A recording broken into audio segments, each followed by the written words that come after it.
You're sitting on the couch and suddenly you feel thirsty. So you go to the shelf where there are water glasses, you pick a glass that's been newly washed and you fill it up with water. You drink the water and you say, "This tastes a bit weird." Then you use the same glass several times and suddenly the water tastes better. See, I don't know if you've experienced this or not, but I get this all the time. I pick a glass out and it smells like dish soap, and so I have to run it through hot water to get the stuff out. The thing is, most people don't do this, and there's also a better solution to this entire problem that you'll know later in the video. The important part is, this is just one example of the same phenomenon that is happening all around you. I remember that when I was in preschool, you either had to wash your hands or you had to use the hand sanitizer. And we used to eat sandwiches with our hands. And what I'd remember was that whenever my tongue touched my fingers when I was eating that sandwich, I got the taste of whatever it was that I used on my hands. Yeah, sure, I mean, the kids need to remove the stuff they have on their hands. They usually play with glue and colors and stuff. But still, if they wash their hands with soap, they're still gonna get bad things on their hands, because if you wouldn't drink soap, then you shouldn't wash your hands with soap and then eat with them. Remember, these are just two examples that will hopefully get your mind running. What's important is the way of thinking, the principles that you need to see to assess the things that you're doing in your daily life that might be hurting you from a pollution perspective. See this? This is a plastic bottle, and this is probably my favorite example when it comes to thinking in the right way in terms of pollution. So the thing you have to think about here is, plastic is bad for us. We don't want plastic in us. Water is a solvent, and it doesn't matter if it's hot or cold. Heat will just speed up this process, and if it's cold, it will go slower. Water is a solvent, and it will dissolve the plastic. So when you're drinking this water, you will get some plastic if it has been sitting in a plastic bottle, especially if it has been warm. Okay, so what can we learn from this? The thing I want you to know is that food interacts with its packaging to some degree. So, if this was pineapple juice, it would be much worse, because pineapple juice contains a bunch of citric acid, and that really breaks down plastic. If it contains fat, it will also break down plastic. So always try to store food in glass. Metal is, the secondary alternative, but metal can react to acidic things, so be careful with metal. Now let's go back to dish soap and specifically washing stuff. So if you wash a plate that you're gonna eat from and you use dish soap and you smell the plate afterward, you will usually find a smell of the dish soap. Now what is smell? Smelling is getting the molecules of a certain thing into your nose. So that means if someone farts, you're getting a little bit of their shit inside of you. Hey, that's how smelling works. So if you can smell the dish soap on the plate, then there is dish soap still, on the plate. And if you don't, rinse the plate really well when you're gonna use it, then you're gonna be consuming dish soap. And sure, yes, it is a small amount, but you're eating 3 times a day, aren't you, you fatso? Nah, that's an average amount of meals every day, you're not fat. But hey, on average 3 times a day, 365 days a year, so that's gonna add up. That's gonna become a lot of dish soap that you could avoid easily by using this alternative instead. White vinegar is generally pretty good when it comes to cleaning, so I would recommend that you use it to clean your dishes, because that is something that you can consume. Now, I don't recommend consuming it. I don't think it has any health benefits, and if there are health benefits, you could get them from raw apple cider vinegar. But still, use white vinegar, and raw apple cider vinegar works fine if you want to wash stuff, but it's a bit expensive, so you might want to consume it.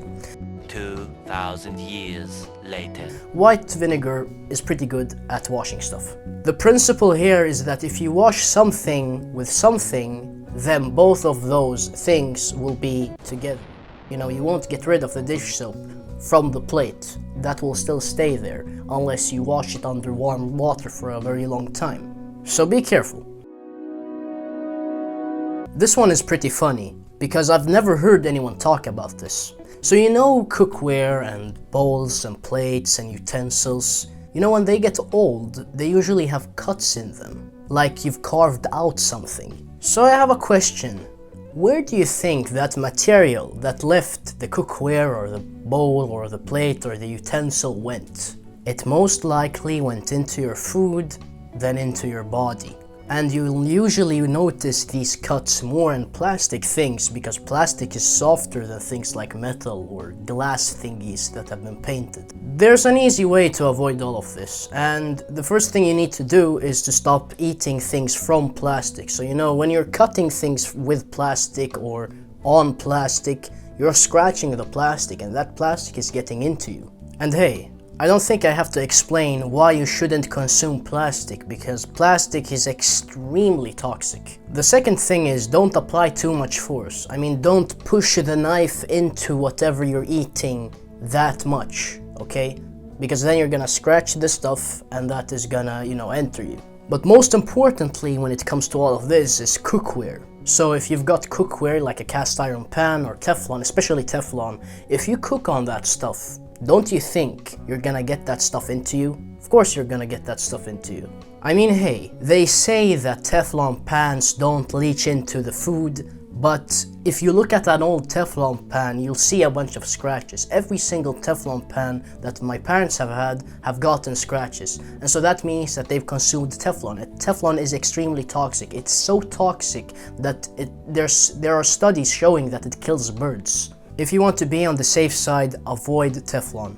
And this thing about cast iron pans and them giving you iron, which is supposed to be good? Well, there are different types of iron, my friend. If you consume meat, then you'll be getting iron that is bound to a bunch of stuff that is gonna give it a safe delivery into your body. If you're gonna consume iron from a cast iron pan, that is gonna be iron oxide, that is gonna be rust, that is gonna be something toxic, okay? There are toxic forms of iron and non-toxic forms of iron. If you get it from a cast iron pan, then that's a bad thing. So forget about cast iron pans, they're not so good for you. The last thing that I do that I haven't seen anyone else on YouTube talk about is that I scrape meat products, because I eat a lot of meat. I scrape meat products when they've been packaged in plastic, which is usually the case. So those vacuum pack thingies? The meat sits there, and it usually contains a lot of fat.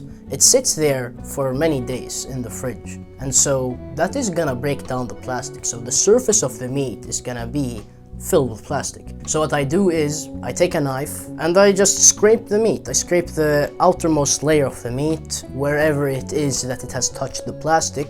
Even, I'm saying meat, but this applies to everything. And voila, suddenly you've removed a lot of the plastic that you might have eaten.